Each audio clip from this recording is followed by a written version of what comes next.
नमस्कार दोस्तों, welcome to Sambhav education. This is Aryan Shukla. दोस्तों, शाम के 8 बज चुके हैं। जैसा कि आप सब जानते हैं, डेली शाम को 8 बजे स्पेशल रेलवे के लिए क्लास होती है। तो आज की क्लास में मॉडल पेपर डिस्कस करेंगे। इसमें जीके के 50 क्वेश्चन होंगे। सभी लोग क्लास को ध्यान से देखिएगा। जो एक्स्ट्रा फैक्ट आपको बताए जाएं उनको भी ध्यान से सुनिए। रिकॉर्ड परीक्षा में उनसे भी क्वेश्चन पूछे जा सकते हैं। चलिए शुरू करते हैं आज की क्लास। सभी को गुड इवनिंग। इसका आंसर करिएगा क्वेश्चन नंबर फर्स्ट के लिए। इतिहास से संबंधित क्वेश्चन है, अच्छा क्वेश्चन है। अंग महाजनपद की राजधानी बताइएगा। तो सभी इसका आंसर करिए। बताइए अंग महाजनपद की राजधानी क्या थी। इसका राइट आंसर क्या होगा दोस्तों? वैशाली, कौशाम्बी, श्रावस्ती या फिर चंपा? डी करेक्ट आंसर होगा चंपा। या तो option number D correct answer है। अंग महाजनपद की राजधानी चंपा थी। तो option number D correct answer होगा इसका। बहुत अच्छे। इसका आंसर करिएगा क्वेश्चन नंबर 2 के लिए। टीपू सुल्तान की राजधानी बताइएगा।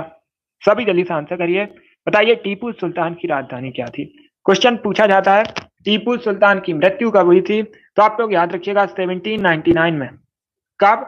1799 में आप लोग याद रखिएगा टीपू सुल्तान की मृत्यु हुई थी। कहां पर हुई थी यह भी प्रश्न पूछा जाता है। श्रीरंगपट्टनम में।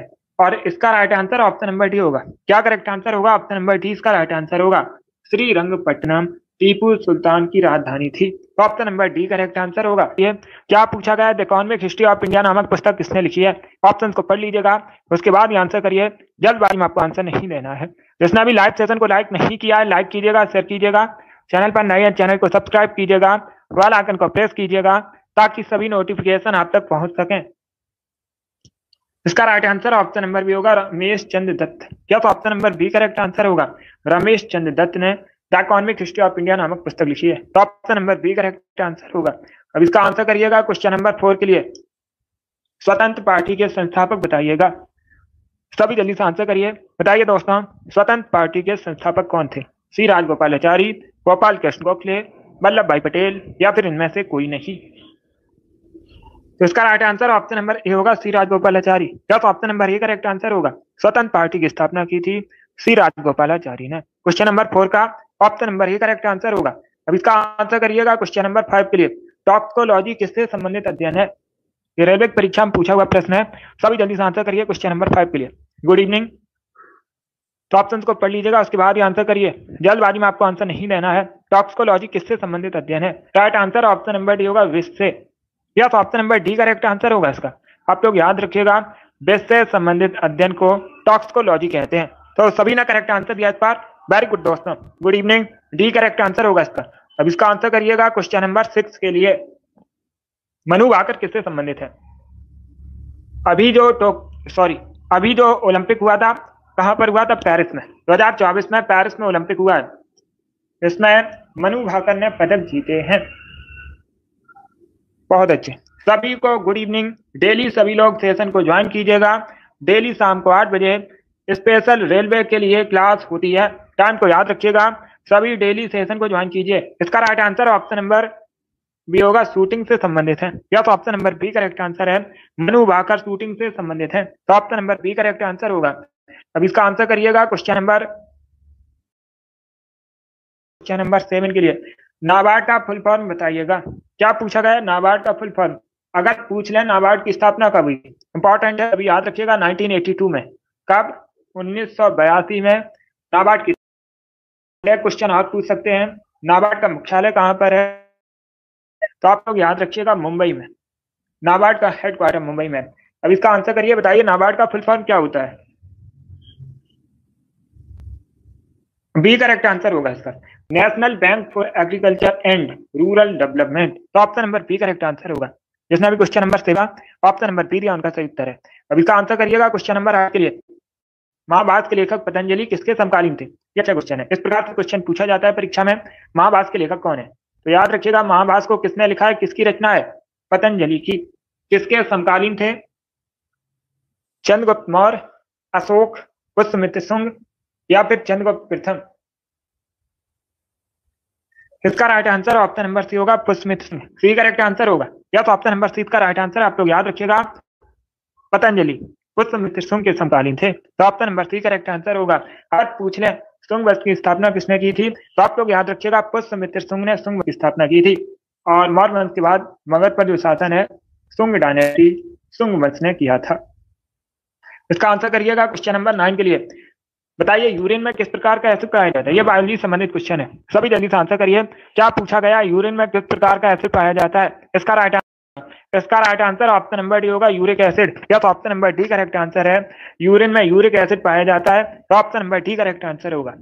सभी ने करेक्ट आंसर दिया, वेरी गुड दोस्तों। अब इसका आंसर करिएगा क्वेश्चन नंबर 10 के लिए। सभी जल्दी से आंसर करिए क्वेश्चन नंबर 10 के लिए। बताइए किसे भारत का प्रथम आधुनिक व्यक्ति माना जाता है? सभी जल्दी से आंसर करिएगा। क्या पूछा गया? निम्न में से किसे भारत का प्रथम आधुनिक व्यक्ति मानते हैं? राइट आंसर क्या होगा?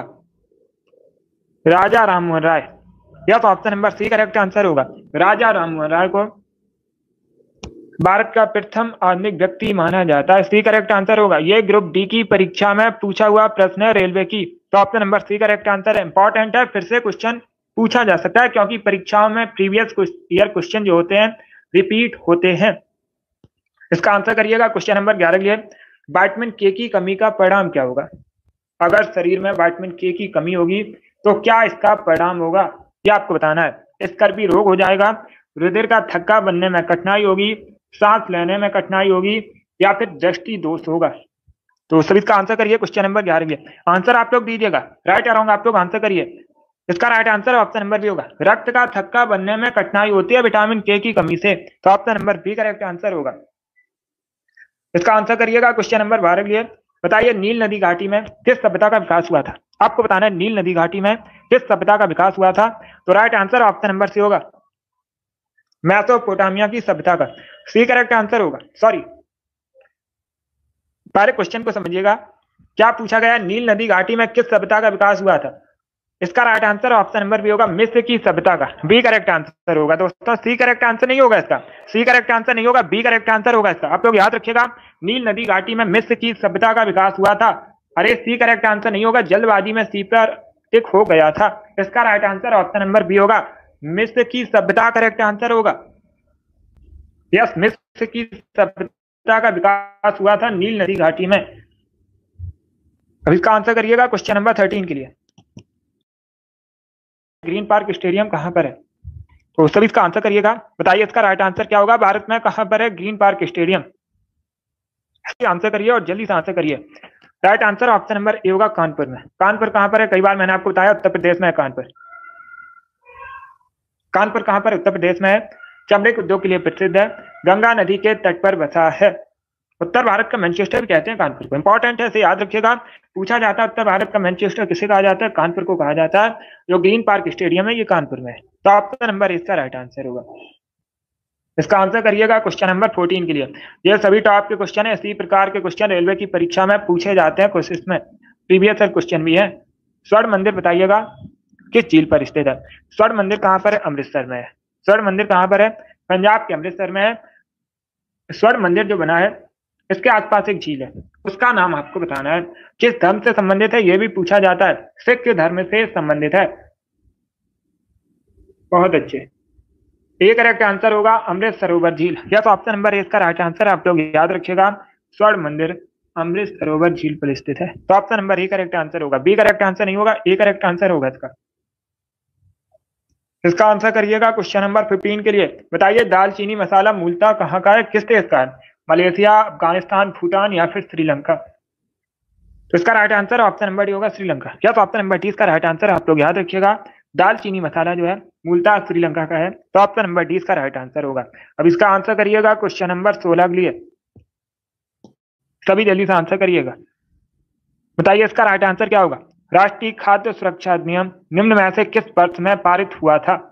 आपको बताना है जो राष्ट्रीय खाद्य सुरक्षा अधिनियम है ये किस वर्ष पारित हुआ? 2012 में, 2014 में, 2011 में या फिर 2013 में?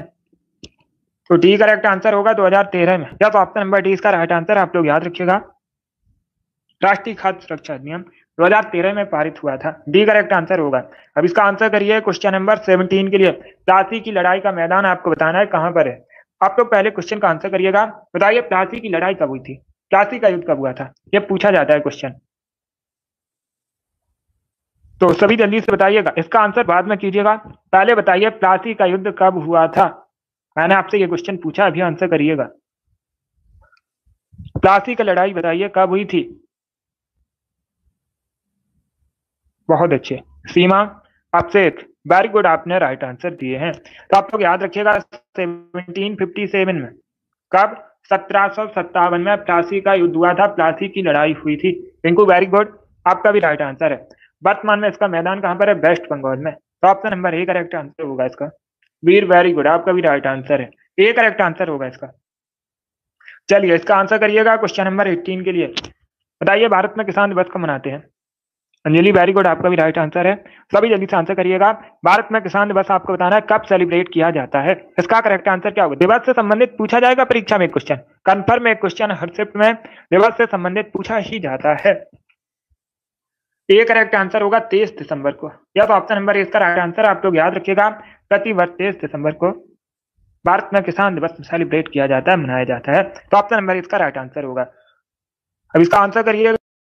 का बगीचा कहते हैं उस राज्य का नाम आपको बताना है जैसे भारत में मसालों का बगीचा कहा जाता है। आंध्र प्रदेश को, केरला को, तमिलनाडु को, या फिर उत्तराखंड को?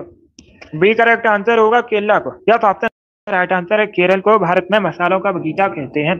बी करेक्ट आंसर होगा। अब इसका आंसर करिएगा क्वेश्चन नंबर 20 के लिए। बताइए लाख पक्ष का खिताब किसे दिया गया था? यह भी इतिहास से संबंधित क्वेश्चन है, मिडवाल हिस्ट्री से संबंधित क्वेश्चन है। बताइए इसका राइट आंसर क्या होगा? लाख पक्ष की जो उपाधि है, खिताब किसे दिया गया था? कुतुबुद्दीन ऐबक, इल्तुतमिश, अलाउद्दीन खिलजी, या फिर बलबन? इस प्रकार से ऑप्शन है। इसका राइट आंसर ऑप्शन नंबर ए होगा Qutubuddin Aibak. Yes, A correct answer होगा, कुतुबुद्दीन ऐबक को लाख पक्ष का खिताब दिया गया था। तो 20 क्वेश्चन नंबर का राइट आंसर ऑप्शन नंबर ए होगा। अब इसका आंसर करिएगा क्वेश्चन नंबर 20। बताइए राष्ट्रीय साक्षरता मिशन की शुरुआत कब हुई थी? तो सभी इसका आंसर करिएगा। क्या पूछा गया? राष्ट्रीय साक्षरता मिशन की शुरुआत कब हुई थी? इसका राइट आंसर ऑप्शन नंबर भी होगा 1988 में। यस, बी करेक्ट आंसर होगा 1988 में। आप लोग याद रखिएगा राष्ट्रीय साक्षरता मिशन की शुरुआत हुई थी भारत में। बी करेक्ट आंसर होगा। अब इसका आंसर करिएगा question number 22 clear. Banaras Hindu विश्वविद्यालय की स्थापना किसने की थी? BHU, बनारस हिंदू विश्वविद्यालय संस्थापक बताइए कौन थे? बी करेक्ट आंसर होगा पंडित मदन मोहन मालवीय। ऑप्शन नंबर 20 का राइट आंसर है। अब इसका आंसर करिएगा क्वेश्चन नंबर 23 के लिए। Storm straight from the heart नामक पुस्तक के लेखक कौन है? तो सभी इसका आंसर ये क्वेश्चन नंबर 23 का। बताइए राइट आंसर क्या होगा? सभी जल्दी से आंसर करिएगा। क्या पूछा गया है? स्टेट फ्रॉम द हर्ट नामक पुस्तक किसने लिखी है? बी करेक्ट आंसर होगा कपिल देव, या तो ऑप्शन नंबर 20 का राइट आंसर है।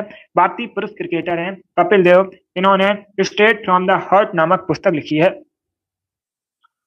इसका आंसर करिएगा क्वेश्चन नंबर 24 के लिए। बताइए हिंद स्वराज पुस्तक किसके द्वारा लिखी गई है? एनटीपीएससी परीक्षा में पूछा हुआ प्रश्न है। राइट आंसर होगा option number A Mahatma Gandhi. Yes, Mahatma Gandhi ने हिंद स्वराज नामक पुस्तक लिखी है। अब इसका आंसर करिएगा क्वेश्चन नंबर 25 के लिए। बताइए दोस्तों जेट इंजन का आविष्कार किसने किया था? गुड इवनिंग, सभी जल्दी से आंसर करिएगा। क्या पूछा गया है? जेट इंजन का आविष्कार किसने किया था? इसका राइट आंसर क्या होगा? इसका राइट आंसर ऑप्शन नंबर भी होगा sir Frank Whittle. Yes, option number 20 का राइट आंसर। आप लोग याद रखिएगा फ्रैंक व्हिटल ने जेट इंजन का आविष्कार किया था। तो option number B correct answer होगा। इसका आंसर करिएगा क्वेश्चन नंबर 26 के लिए।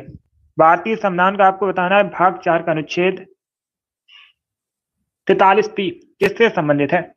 इसका राइट आंसर क्या होगा? ये भी पॉलिटी से संबंधित क्वेश्चन है, अच्छा क्वेश्चन है। तो सभी इसका आंसर करिए। बताइए राइट आंसर क्या होगा? भारतीय संविधान का जो भाग 4 है डीपीएसपी से संबंधित है। अनुच्छेद 43 ये भी डीपीएसपी से संबंधित है। भारतीय संविधान में जो डीपीएसपी है कहां से लिया गया है? आयरलैंड के संविधान से लिया गया है। तो सभी इसका आंसर करिएगा। बताइए इसका राइट आंसर क्या होगा? इसका right answer option number D होगा सहकारी समितियों से संबंधित है। क्या करेक्ट आंसर होगा? ऑप्शन नंबर डी इसका राइट आंसर है। डी करेक्ट आंसर होगा इसका, सहकारी समितियों से संबंधित है। इसका आंसर करिएगा क्वेश्चन नंबर 27 के लिए। आपको बताना है इम्फाल किस भारतीय राज्य की राजधानी है? बहुत इजी क्वेश्चन है, सभी जल्दी से आंसर करिए। बताइए इसका राइट आंसर क्या होगा? जो इम्फाल है किस भारतीय राज्य की राजधानी है? मणिपुर, त्रिपुरा, नागालैंड या फिर सिक्किम की? आंसर सभी लोग दीजिएगा और जल्दी से आंसर करिएगा। इम्फाल कहाँ की राजधानी है ये पूछा गया है। इसका राइट आंसर ऑप्शन नंबर ए होगा मणिपुर की। यस, इम्फाल मणिपुर की राजधानी है। त्रिपुरा की राजधानी अगरतला है। नागालैंड की राजधानी तो चार ऑप्शन को आप लोग याद रखिएगा, इंपॉर्टेंट है परीक्षा की दृष्टि से। त्रिपुरा करेक्ट आंसर नहीं होगा, त्रिपुरा की कैपिटल आप लोग याद रखिएगा अगरतला है। ए करेक्ट आंसर होगा मणिपुर। अब इसका आंसर करिएगा क्वेश्चन नंबर 28 के लिए। बताइए विद्युत धारा को मापने के लिए किस यंत्र का प्रयोग किया जाता है? विद्युत धारा को मापने के लिए आपको बताना है किस यंत्र का प्रयोग किया जाता है। धारा मापी, अमीटर, वोल्ट मीटर या फिर इनमें से कोई नहीं। विद्युत धारा को मापने के लिए किस यंत्र का प्रयोग किया जाता है? बी करेक्ट आंसर होगा अमीटर। या तो ऑप्शन नंबर 20 का राइट आंसर है, अमीटर का प्रयोग करते हैं। बी करेक्ट आंसर होगा। अब इसका आंसर करिएगा क्वेश्चन नंबर 29 के लिए। बताइए भारत का प्रवेश द्वार किसे कहते हैं?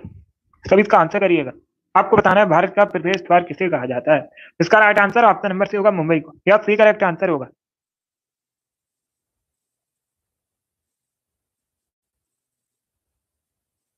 सी करेक्ट आंसर होगा इसका। भारत का जो प्रवेश द्वार है मुंबई को कहते हैं। Option number C correct answer होगा। क्वेश्चन नंबर 30 के लिए आंसर करिए, राष्ट्रीय ग्रामीण विकास संस्थान कहां पर स्थित है? सब इसका आंसर करिएगा। क्या पूछा गया है? राष्ट्रीय ग्रामीण विकास संस्थान आपको बताना है निम्न में से कहां पर स्थित है?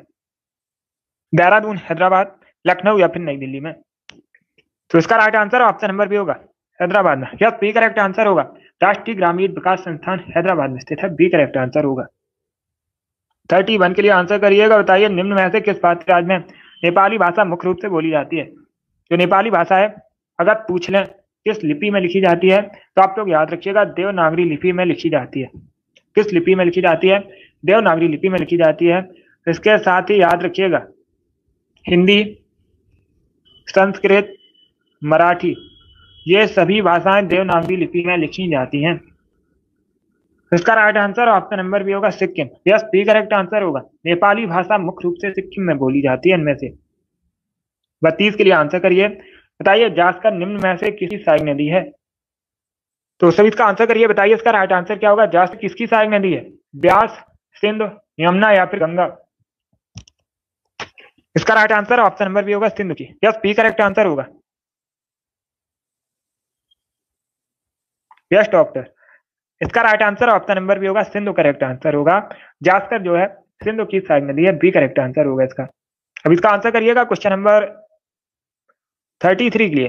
बताइए बेतला राष्ट्रीय उद्यान कहां पर? आपको बताना है जो बेतला राष्ट्रीय उद्यान है ये कहां पर है। तो इसका राइट आंसर क्या होगा? ए करेक्ट आंसर होगा झारखंड में। यस, ए करेक्ट आंसर आप लोग याद रखिएगा भारत के झारखंड में बेतला राष्ट्रीय उद्यान है। ए करेक्ट आंसर है इसका।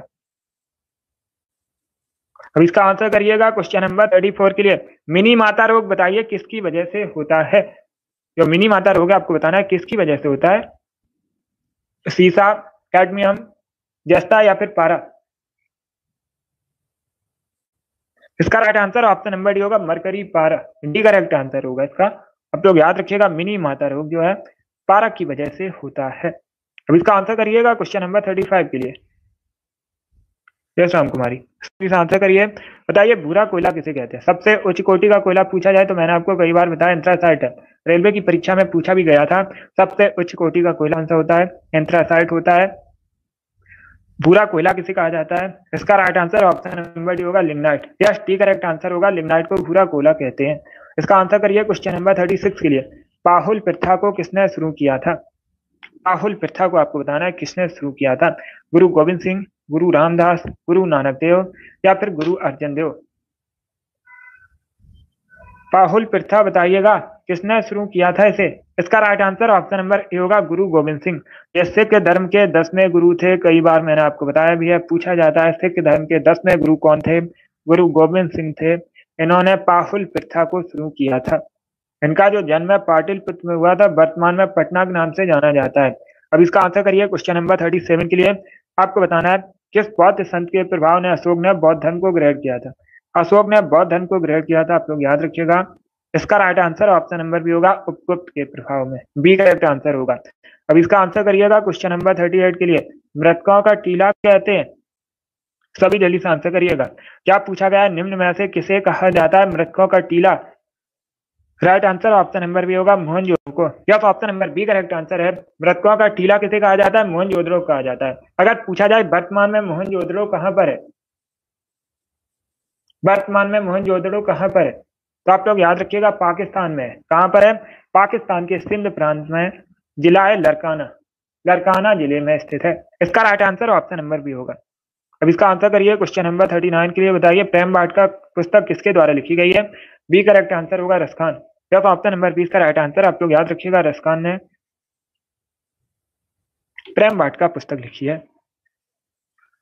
इसका आंसर करिएगा क्वेश्चन नंबर 40 के लिए। बताइए सुभाष चंद्र बोस ने अस्थायी सरकार की स्थापना कहां पर की थी? आपको बताना है सुभाष चंद्र बोस ने अस्थायी सरकार की स्थापना कहां पर की थी? सिंगापुर, जापान, बर्मा या फिर भारत में? तो इसका राइट आंसर ऑप्शन नंबर ए होगा, सिंगापुर में। यस, ए करेक्ट आंसर होगा। सुभाष चंद्र बोस ने अस्थायी सरकार की स्थापना की थी सिंगापुर में। 41 के लिए आंसर करिएगा, माई कंट्री माई लाइफ पुस्तक किसके द्वारा लिखी गई है? यह सीजीएल की परीक्षा में पूछा हुआ प्रश्न है, तो सभी जल्दी से बताइएगा इसका करेक्ट आंसर क्या होगा।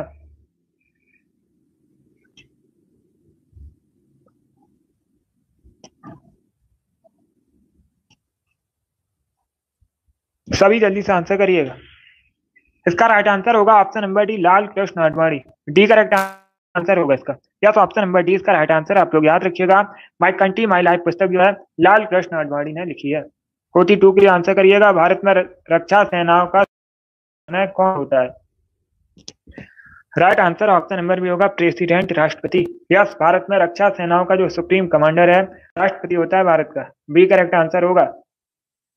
43 के लिए आंसर करिएगा। बताइए भारत पाकिस्तान के बीच शिमला समझौता कब हुआ था? क्या पूछा गया? भारत पाकिस्तान के मध्य शिमला समझौता कब हुआ था? बी करेक्ट आंसर होगा 1972 में।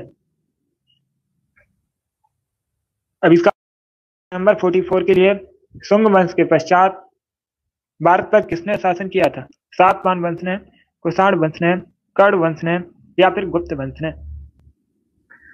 ये भी इतिहास से संबंधित क्वेश्चन है, एंशिएंट हिस्ट्री से संबंधित क्वेश्चन है। सभी जल्दी से आंसर करिए। बताइए शुंग वंश के पश्चात भारत पर किसने शासन किया था? इसका right answer option number C होगा, कर्ण वंश ने। सी करेक्ट आंसर होगा इसका। सी करेक्ट आंसर होगा, ए करेक्ट आंसर नहीं होगा, सी करेक्ट आंसर होगा। अब इसका आंसर करिएगा क्वेश्चन नंबर के लिए। अंतरराष्ट्रीय बाघ दिवस कब मनाते हैं? भारत में सबसे अधिक बाघों की संख्या कहां पर है? पूछा जाता है ये मध्य प्रदेश में, इसीलिए मध्य प्रदेश को भारत में बाघ राज्य भी कहते हैं। और 29 जुलाई को प्रतिवर्ष अंतरराष्ट्रीय बाघ दिवस मनाते हैं। बी करेक्ट आंसर होगा इसका। 46 के लिए पानी से बर्फ बनना किस प्रकार का परिवर्तन है? इसका राइट आंसर क्या होगा दोस्तों? पानी से बर्फ बनना आपको बताना है किस प्रकार का परिवर्तन है, भौतिक, रासायनिक, जैविक या फिर इनमें से कोई नहीं। तो सभी इसका आंसर करिएगा क्वेश्चन नंबर 46 के लिए। इसका राइट आंसर ऑप्शन नंबर ए होगा, फिजिकल चेंज। क्या? तो option number A correct answer होगा। पानी से बर्फ बनना एक भौतिक परिवर्तन है, तो ऑप्शन नंबर ए इसका राइट आंसर होगा। यस, ए करेक्ट आंसर है। अब इसका आंसर करिएगा क्वेश्चन नंबर 47 के लिए। बताइए मावरी जनजाति निवासी मुख्यतः निम्न में से किस देश में पाए जाते हैं? क्या पूछा गया? जो मावरी जनजाति निवासी है मुख्यतः इनमें से किस देश में पाए जाते हैं? न्यूजीलैंड, जापान, कनाडा या फिर? इसका आंसर करिए क्वेश्चन नंबर 47 के लिए। इसका राइट आंसर ऑप्शन नंबर ए होगा, न्यूजीलैंड में। क्या करेक्ट आंसर है? Option number A correct answer होगा। आप लोग याद रखिएगा, मावरी जनजाति के निवासी जो हैं में पाए जाते हैं, तो option number A correct answer होगा इसका। अब इसका आंसर करिए क्वेश्चन नंबर 48 के लिए। अब आपको बताना है GUI का फुल फॉर्म क्या होता है। तब इसका आंसर करिएगा। बताइए GUI का फुल फॉर्म क्या होता है? ये क्वेश्चन नंबर 48 है। आंसर सभी लोग दीजिएगा और जल्दी से आंसर करिए क्वेश्चन नंबर 48 के लिए। ए करेक्ट आंसर होगा, graphical user interface. Yes, option number ए इसका राइट आंसर है। GUI का फुल फॉर्म होता है ग्राफिकल यूजर इंटरफेस, तो ऑप्शन नंबर ए इसका राइट आंसर है। अब इसका आंसर करिएगा क्वेश्चन नंबर 49 के लिए। बताइए डलहौजी हिल स्टेशन कहाँ पर है? ये चार ऑप्शन आपको दिए गए हैं, निम्न में से कहाँ पर है डलहौजी हिल स्टेशन? हिमाचल प्रदेश, उत्तराखंड, तमिलनाडु या फिर राजस्थान में? तो सभी इसका आंसर करिएगा। बताइए इसका राइट आंसर क्या होगा। बहुत अच्छे, इसका राइट आंसर ऑप्शन नंबर ए होगा, हिमाचल प्रदेश में। या तो option number A correct answer है। आप लोग याद रखिएगा, भारत के हिमाचल प्रदेश में डलहौजी हिल स्टेशन है, तो option number A correct answer होगा। बहुत अच्छे, ए करेक्ट आंसर होगा इसका। या तो ऑप्शन नंबर ए इसका राइट आंसर है, हिमाचल प्रदेश करेक्ट आंसर होगा। अब इसका आंसर करिएगा क्वेश्चन नंबर 50 के लिए। आज का लास्ट क्वेश्चन है। बताइए निम्न में से कौन सी धातु हथेली पर पिघल जाती है? उस धातु का नाम आपको बताना है जो हथेली पर पिघल जाती है। पोटेशियम, गैलियम, सोडियम या फिर एल्यूमिनियम।